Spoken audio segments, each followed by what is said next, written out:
that I was raised against, pretty much. But now, I didn't rebel against my parents and try to make their life miserable, but I rebelled against what I thought was a conformity, that everybody does this. I said, no, everybody doesn't do that. And I don't want to be everybody. Well, you can't go anywhere if you don't go to college. Yes, I can. I don't like school. I hate it. I am in prison when I'm in school. All I do is look out the window and see people who have freedom that I don't have. Well, my mom and dad lived through the Great Depression, the most formative experience of their lives.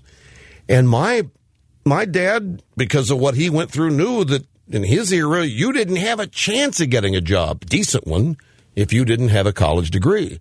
So his view was that being a responsible parent was to see to it that his two sons went to college.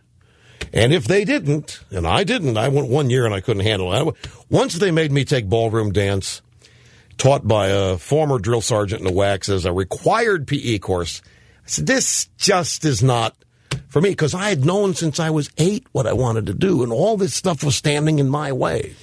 I think, in many ways, I mean, there are a lot of kids in high school going to college who are conformists. They do it because it's still considered to be the ticket and the track, the ladder that you climb. Others do it because they don't know what to do. They have no idea what they want to do, so that's the next phase.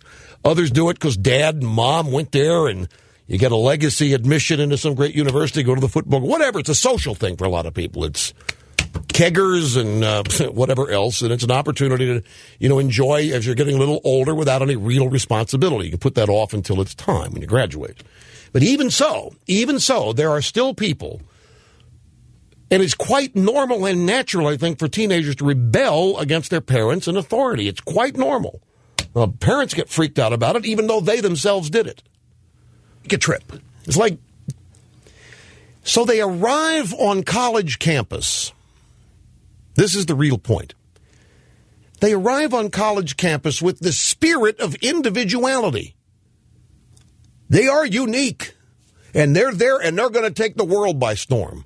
Yeah, they're conforming in a way because college is what you're supposed to do, but they still arrive, for the most part, as individuals. And then it takes not but a split second, and they get into these classes run by liberal professors and professorettes, and all the individualism is gone, and they become sheep.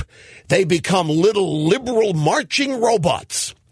They forget all of their spirit of rebellion. They forget all of their spirit of individuality, and they get globbed into some common way of looking at things because they look up to the professor with the same disdain they had for their parents when they left home.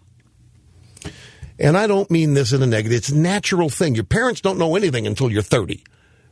As Mark Twain said, then they become the smartest people you ever knew. So you have these kids, and they arrive on campus, and they're full of individuality and full of the individual spirit. They're full of the consciousness of self. And they're there to do whatever. They're going to make and then it doesn't take but a week of the first semester, and they are robots. They are total conformists. And it becomes a total return to childhood with the professors becoming the parents.